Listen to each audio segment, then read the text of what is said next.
I'm Belinda Goodrich. And I'm Brandy Bean. Welcome to See How I Did That? This is your opportunity to get engaged and inspired by our guests who have overcome obstacles to achieve success. Real women, Real talk, and real inspiration. Your transformation starts now.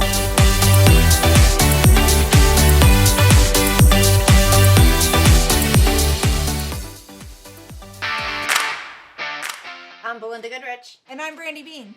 And this is See How I Did That? On today's episode, we got to talk with Patti Pokorchak. And oh my goodness. She was a powerhouse. She was, and she cracked me up because she has this great way about her of resiliency, which that's your hallmark, Brandy. Yes. But this fun, lighthearted, but completely gritty and honest way about her. She did. She definitely spit the truth at us. Oh, she did. And when you meet Patti, it's very interesting because when you first take a look at her, I don't think I would have thought that she would have been as funny as she actually was, you know? And so I learned so much from just her career path that she took and how she did not take shit from anybody. She did not. I mean, she was, top in sales at IBM. I mean, crazy career path, and I don't want to give anything away because we want you to listen to the podcast. Let's just say she did buy a one-way ticket to somewhere far away. Yes, and did not look back. And that's major. Could you imagine just pick a place on the map and buy a one-way ticket and just go and leave everything behind? So crazy. She is an amazing woman. She is inspiring. And so here is this week's podcast with our awesome guest, Patti Pokorchak.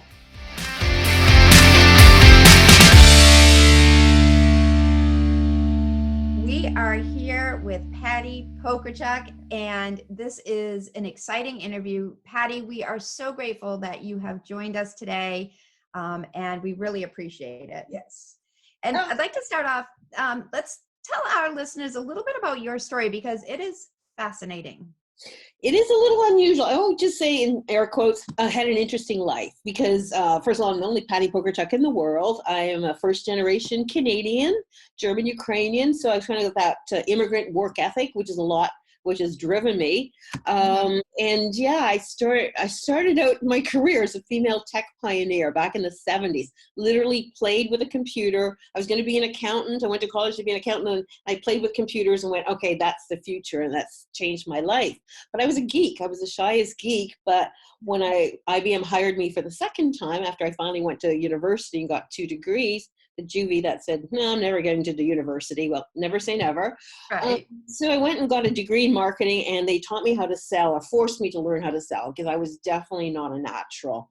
But that's where the money was in tech, and all I wanted to do was make money so I could leave IBM, which is what happened. I made a lot of money at a young age and said goodbye, and went to Europe on a one-way ticket for a year, lasted 9 years. And then, my 1 year away turned into 30 years. And 10 years ago, I landed back in Toronto, my hometown. I've been a big city slicker, but in between, I became a serial entrepreneur, became a barcode expert, never on my bucket list. And then, I went from high tech to low tech and became a farmer. Wow, that's really impressive. I do have a question. So as a young entrepreneur, selling can be something that people are very uncomfortable with. How did you overcome that? Well, that's where I sort of say, though, the immigrant work ethic. When somebody pays you to do a job, you go do it, no matter how afraid you are. And scared less was definitely, is this a PG rated? That scared beyond belief. But I always had a very happy facade, happy, confident. I mean, I have an MBA, which was back in, 40 years ago. That was a big deal. Now it's not. But not to slam it, but, there's a lot more of them. So I knew I was smart, but I had no sales skills, even though, only 5% of universities in the States right now grant degrees in sales. But it's accelerating. It's becoming a respected profession because when you think about it, if you have no sales, you have no business. What beans do the bean counters have if we don't go sell it? So, and it comes to practice. Selling's not rocket science. There's a skill set. First of all, there's a mindset. You got to get over that. You're not going to be salesy. I was called in the middle of $1 million deal. My potential client said, "You're the most laid back salesperson I've ever met." And it's like, well, I'm dealing with engineers, project management. You got to go, you got to have a project plan and go through the steps. What can I do to rush it up? You know, it's nothing. I just have to go through, let you do your due diligence, and I'll collect the money. And sure enough, it happened. Just got to, you know, I consider myself more of a matchmaker than I've never been pushy. I'm like, if you don't want to deal with me, my inside voice says, you're lost. I'm the only Pokorchak in the world, for God's sakes. Why wouldn't you want to? And I'm fun. And I think there was a couple things you just said that to me resonated. Number one was you keep a laid back style. And I think I would imagine that would draw people more towards you versus what we picture sales to be, that pushy in your face, right? So you're kind of staying back, almost inviting people into your space. I've got a story for Brandy when you ask how did I do that. Remember, so I was a 14, 15-year-old shy little person, and I read in 17 magazine how to talk to boys when you're shy.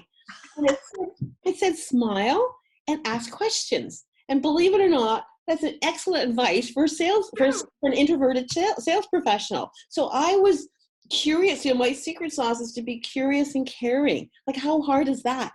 Right. You know, and I this is not my comfort animal. I use this in my training to be like an elephant with big ears for active listening and a small mouth. Say as little as you have to.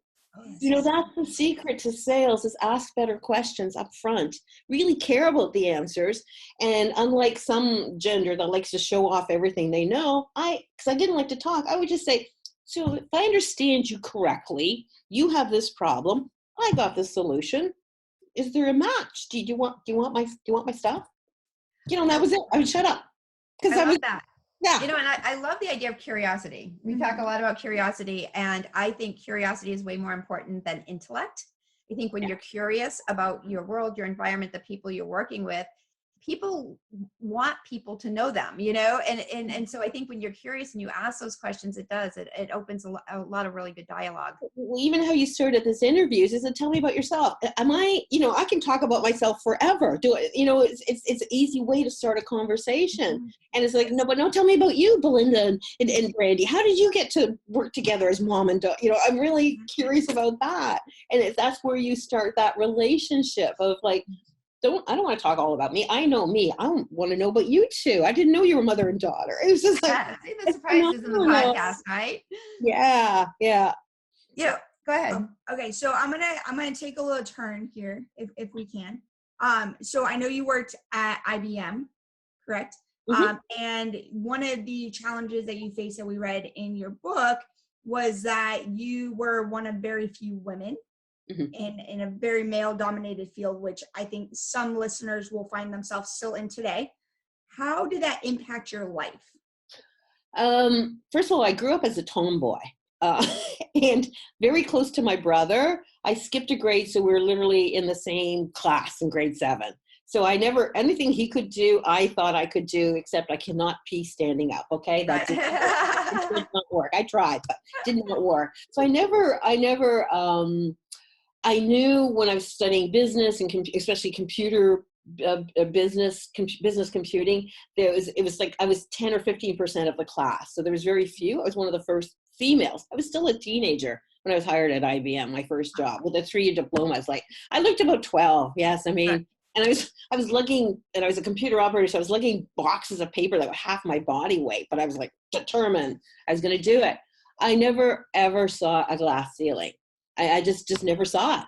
And if you don't see it, it's not there as far as I'm concerned. And never, when I was so I'll give you an example. At IBM in Canada, there'd be like the official sales suit guy. There'd be a potential client. And there was me as the subject matter expert. And the dialogue was between the two men, but then the rep would say, Patti, what do you think? And then eventually became a dialogue with me and the potential client.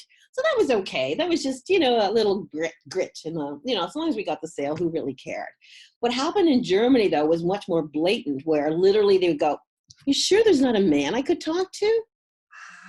oh, I know. It's like, oh, and I was literally in the whole tech field, one of 5 women, like in the whole country. And I was really well respected. I went from nothing, where I barely spoke German, my first startup.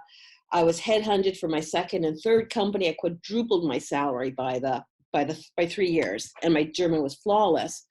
And I was respected. I even had a fan club, believe it or not. But I was we can believe that. We actually can believe that. it was quite flattering, but I was just like, again, I was just so shy. But when somebody says, on the phone, it'd be a woman, which man are you calling for? Because they would have secretaries talk to secretaries, and then the important men talk. Oh, my blood would boil. I just became, the reason I left Germany was because I became a different person. So instead of saying, hi, my name's impossible in German, just call me Patti, the bubbly, the person you see. I had to go, Pokorchak. I had to change my name. I had to change my bubbly personality to be successful. And then I went, it's not worth that. It's not worth that. It's not fun. It's not, I succeeded. Once you succeed, it's like, okay, next challenge. And I think that's an interesting thing when we look through your career and your life, is that you did make changes and you did step into those changes fully, like deciding to buy the one-way ticket to Europe. So what prompted that? What prompted that was actually the IBM, the ultimate thing at IBM was to make your quota, go to the 100% club. So I did that, and this is between us girls, it was a pig fest. There was 5,000 men, open bar, I guess, or I just remember 5,000 men, maybe 100 women. Mm-hmm. And it was just a pig fest. And I was just this cute little blonde, and I was overwhelmed. And I went, is this, I was 25, and I went, is this all there is? This is the ultimate goal? There's got to be more to life than that. I had saved the equivalent of about $50,000 because I made so much money. And I went, my dream was always to spend a longer time in Europe, find my roots, just travel, get to experience a different way of life. It's like, if I don't do it now, I'll never do it. And when I went to say my goodbyes at IBM, I was talking to more senior people, and they said, oh, you must be going to the competition. You're an up-and-comer. I went, no, I'm taking a year off or to travel. And they went, I wish I could do that. And I went, you could. Anybody could. But you had to make I looked at, what I say is if you look forward to when you're 90, is you're talking with your best friend, your mom, and you're saying, what's your woulda, coulda, shouldas? Because you have your dreams for today. And if you don't make that a reality, it's your loss, So I based my whole life since for 40 years now on, well, I regret not doing this. And that pain is way bigger than the hold your nose and just hope for the best. Right. And I think that's what a lot of people struggle with, especially a lot of women, is taking that chance, that risk, that next step, and I love having the philosophy of, look, okay, you're 90, you look back at your life. What did you miss because you didn't take that step? And I think that's a big part of this podcast is inspiring people to take some of those risks and experience life. Because if there's one thing I can say, so after the year of travel, and I got through a speaker friend, my best friend, I got a base in Munich. And so at the end of when I'm running out of money, I knew I had to start working again, is because I'd made that huge decision to leave everything behind. The decision to stay in Germany and go, okay, Canada, I know you. 25 years, I've been there. This is new and exciting. So once you make a big decision, the next ones aren't as scary.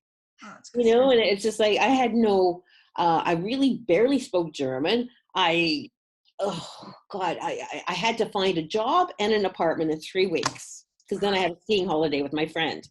And I did it. Because I just, when you sometimes set that intention, I got the intention, you just go for it. I know, and it actually works. I got the job, I got the apartment, and went on ski holiday. That is incredible. And I know getting a job over there at that time was not easy. I read in your book, that the process that you had to go through and all of that. You mentioned when you're at IBM and you're at these big events, it's Pig Fest. And, unfortunately, I understand all too well what you're talking about with that. I was in a male-dominated field. Brandy was in the military for 7 years. How do you think things have changed now with the Me Too movement, for better and for worse? it's become way more visible, right? It's just, I think we've, how they say when change comes, the pendulum swings. It's a bit too far, because let's not forget our sense of humor. I mean, I get IBM. I had this one man used to come in every morning, used to hug me and give me a kiss on my forehead.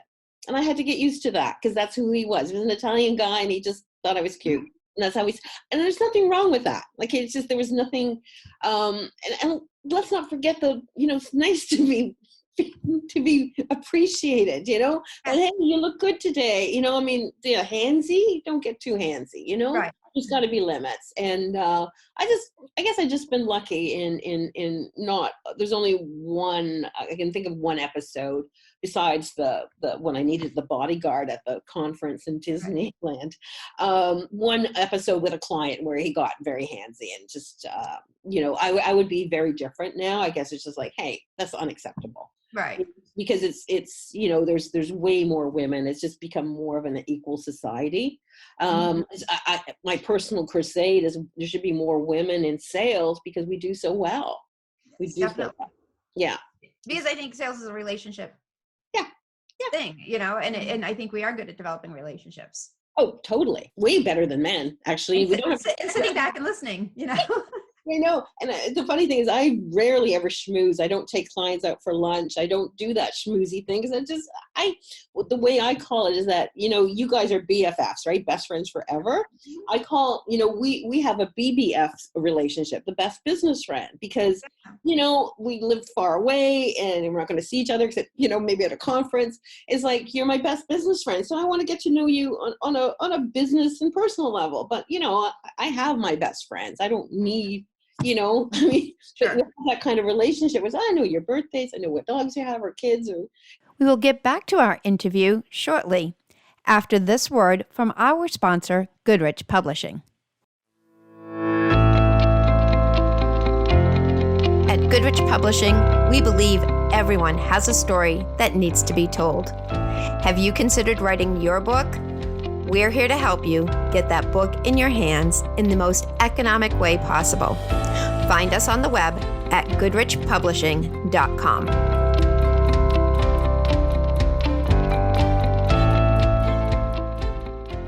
And now, back to our interview.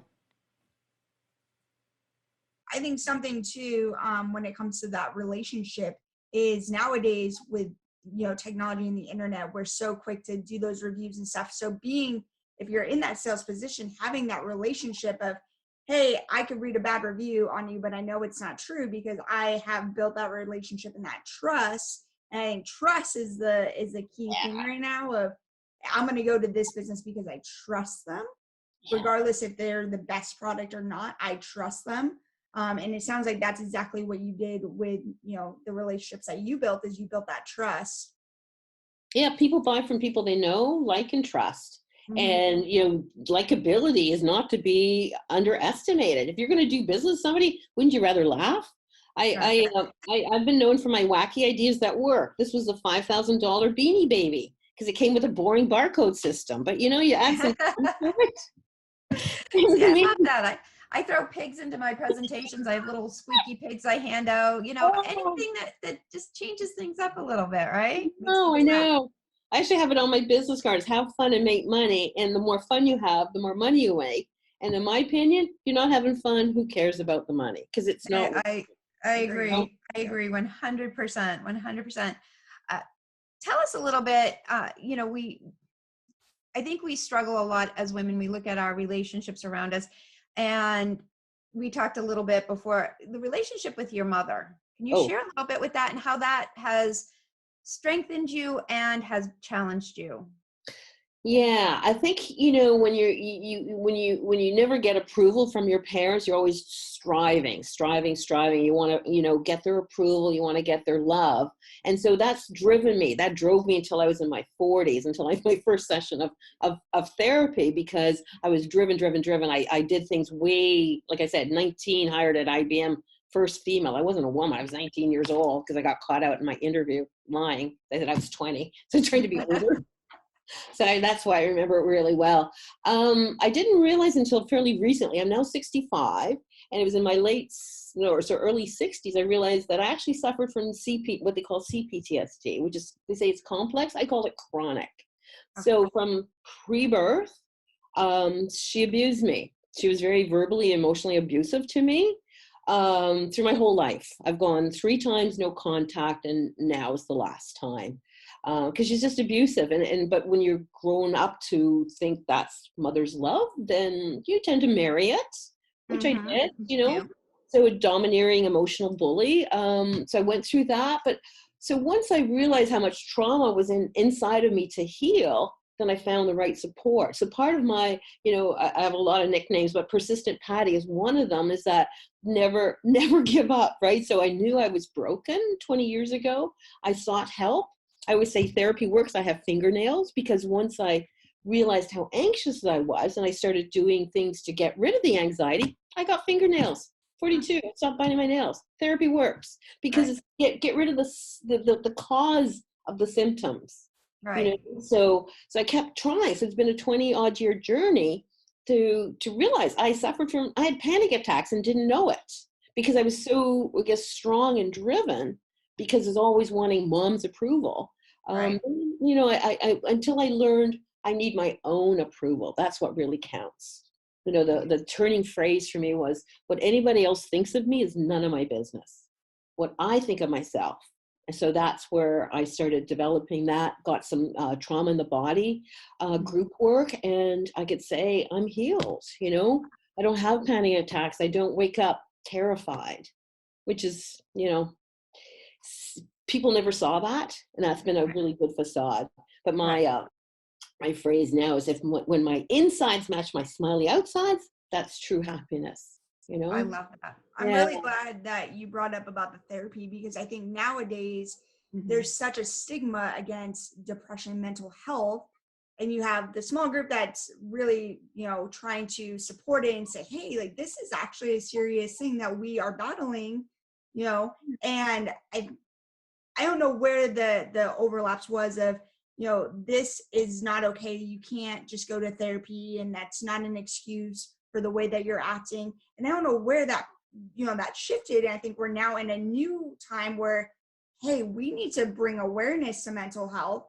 Therapy is okay. It's okay for you to take mental health days.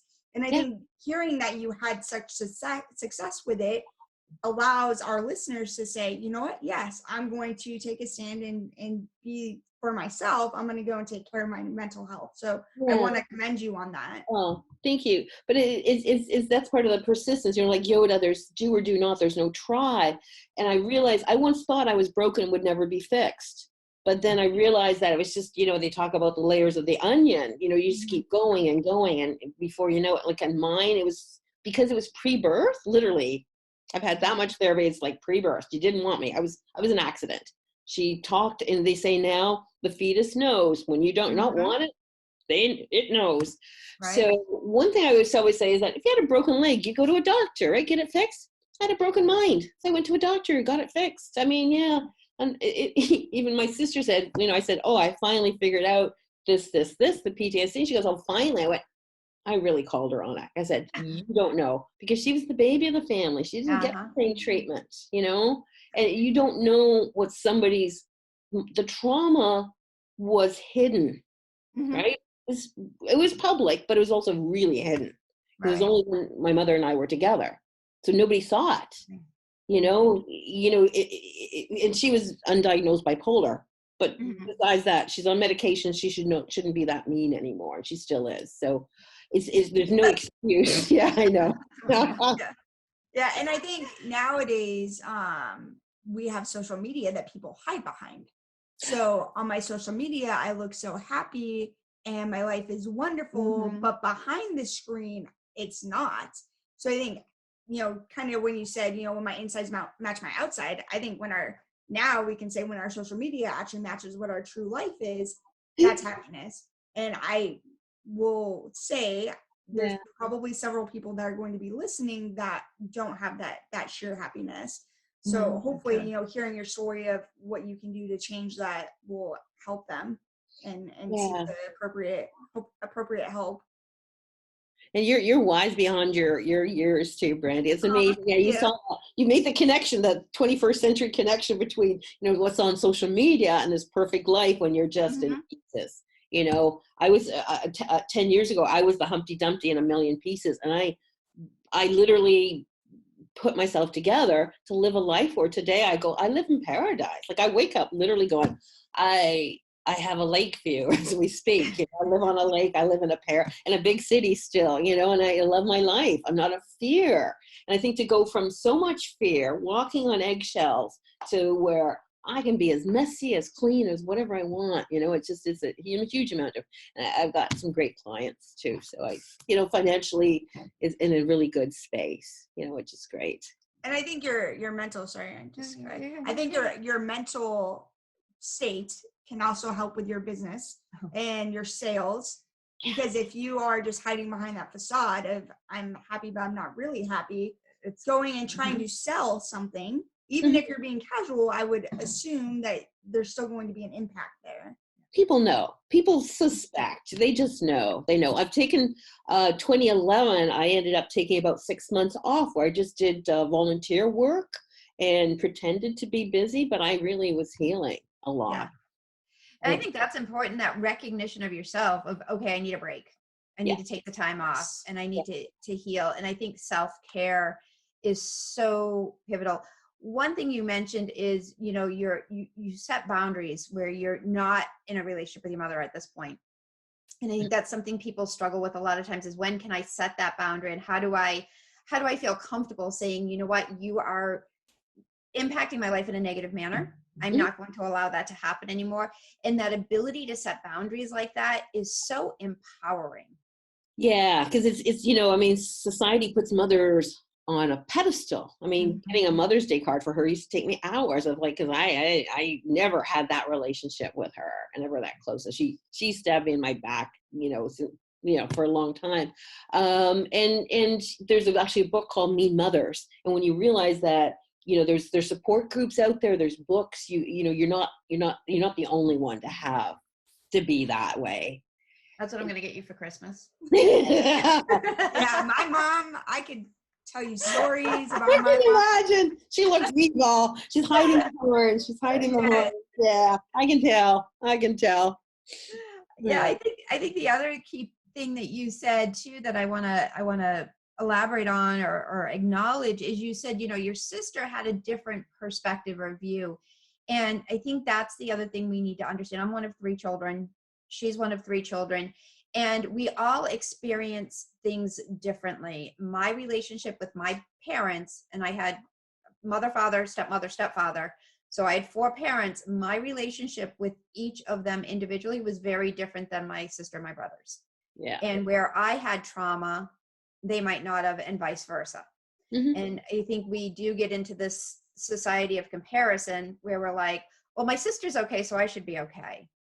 Yeah. And you really acknowledge, no, we all experience our own unique events, traumas, challenges, interpretations. And I think that's really important that you recognize that and call that out. Yeah. My brother and my sister are my best friends. But for me to actually even call my sister on her calling on me, it was like, okay, that was a big deal for me to actually say, not to just go along. Yeah, I know I shouldn't be that big of a deal. Because that's how I used to be. It's like, I should be over this, right? But I called her on it. It was just this year. But she's my best friend. Like we really bonded. Like the siblings. I always say I grew up in World War III. Ukrainian, German. They fought in the war. They continued fighting for 38 years, so they finally got divorced. But it's but I think it's birth order, right? So my brother was the wanted eldest son. And then I came along as an accident. So, and then my sister's 5 years later. So she's the baby. Right. Like different. Life was very different. So yeah. So you're the middle child. Oh, the dreaded middle child. I hear they are the best. They are. But they're people pleasers. I married a French-German only child, orphaned at 19. So, it was a marriage made in not so much heaven, middle child is people pleaser. The eldest is, he was an only child, two of the, what I call the world's most arrogant races. French, German are very arrogant because I'm a half German. And I lived there and worked there. So I think I can say that. And it's like, oh God, yes. But anyways, it was good. It was not a failed marriage. It was a learning marriage, right? I appreciate, I've no regrets over it. I did. Yeah. It's never a failed marriage as long as you learn something from it. I love that. I think there's no failures in life. To me, that's kind of been the big thing is, and I've certainly experienced my share of things that did not work out the way I anticipated, but I've learned from it. And I think that is really important. Yeah. When you decided to start the farm, the farm and garden center, I thought that was so interesting in your book because you were in essentially competition. There was a well-known nursery, right? Very professional nursery, not too far from you. Tell us a little bit about that business and kind of how did you decide to do that and keep going with it? I know. It was, I'd spent about 25 years in tech. I wasn't a multimillionaire. I'd, been close, but never quite did it. I was working with my ex-partner. Like we'd started the barcode business with my ex-partner now. I was commuting and it's like, okay, I got to do something. I just got married.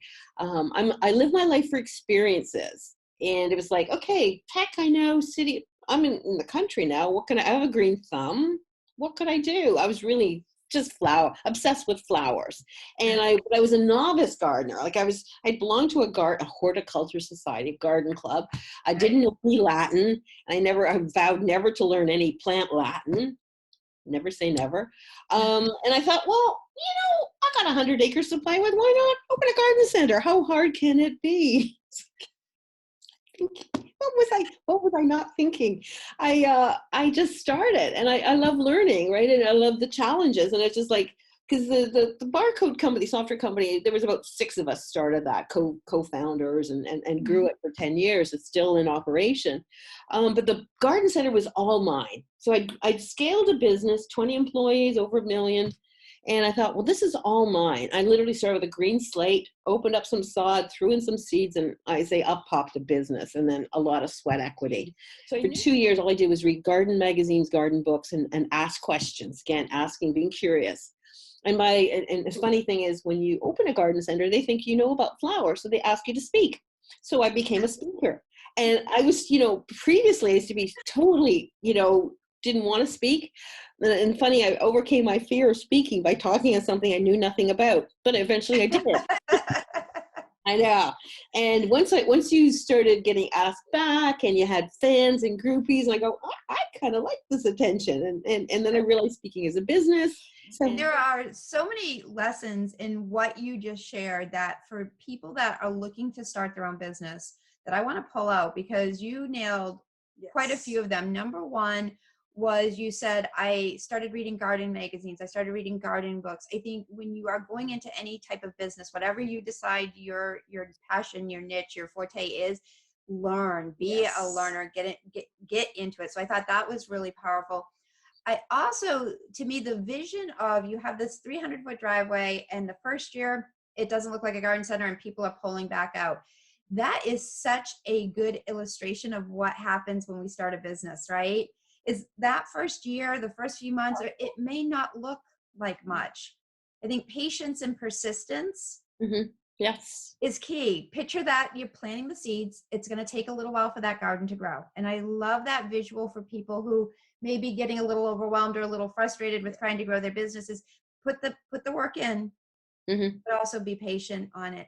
The other thing that was really compelling to me was that you found a niche with it. So even though you had the nursery down the road that, all very experienced and kind of hoity-toity, you found a need for low maintenance, things that were just pretty, the novice. And so being able to differentiate yourself like that makes you stand out, don't you think? That's right. It's finding your niche. That they were high end. They also they were shade. We were literally black and white, like sun and shade. And I was the wild cottage garden, and they were the manicured, proper gardens. But you can't rush Mother Nature. It takes 3 years for a plant to mature. So it's just like, you can't rush it, which is why I ended up having my official opening in August of 1 year, because I was too busy. I always say in the garden business, you go to sleep in March, you wake up, it's July, because it's just a blur of, 12-hour days, 7 days a week. Because you don't water the babies, they die. There's no something that I took away from your story, Patti, was that you started speaking on flowers even though you weren't an expert. And we heard a guy speak the other day, and he was talking about they're not paying you to be an expert, they're paying you to speak because you're a compelling speaker and you are giving your point of view on whatever that topic may be. And I think that's important regardless of what you were trying to do. Let's say you were trying to sell something that maybe you're not 100% knowledgeable of or comfortable with, but they're not gonna buy it from you just because you're an expert at it. They're gonna buy it from you because of what you portray and that message that you give to them. So I think that's a really good takeaway for people, especially if they're starting a business or if they're in the sales realm. I just think it's cool. We're both entrepreneurs, and hearing somebody just say, "Oh, I decided to start, a garden," like that. I don't have a green thumb, so to me, it was very intriguing, and I wish I had just a little bit of a green thumb. It would be nice. Maybe I'll come take a class from you. Yeah. Well, my tagline is for novice, busy, and black thumb gardeners, because I had the unkillable plant. That's you. That is us. There's plants for you. You just have to pick them, and that's where the knowledge base came in, because whatever you want to learn, it's learnable. It's all figure out. It's not, like sales is it's, first of all, the mindset is the biggest thing, but then it's a skill set. Learn how the different process is, Yeah. It's nothing's rocket science except rocket science, but it's all learnable nowadays. Yeah, we have the Google and YouTube, the Google and the YouTube, right? Yeah, exactly. This has been so enlightening and so fun, and I believe that we have a lot of really, really good takeaways from this that can help people at all spaces and women at all kind of spaces in their life. You have such an inspirational story. Your book is the Accidental Farmer: Adventures of a Serial Entrepreneur. So of course I was like, love that. Look at that. And there's Romeo. It is a charming book, a lot of really great takeaways, and it's so relatable. And so we absolutely love having you be our guest on See How I Did That, because you really showed us how you did that. And it's exciting to us. Oh, well, it's lovely to work with you, Belinda and Brandy, and to see such a wonderful, tight, close mother-daughter team. It's really heartwarming. So thank you for having me on your show. It's been great. We want to thank you for joining us for this episode of See How I Did That. And we want to thank our sponsor, Goodrich Publishing. For more on our sponsor, Goodrich Publishing, you can find them at goodrichpublishing.com. Thank you, and we'll see you next week for our next episode of See How I Did That?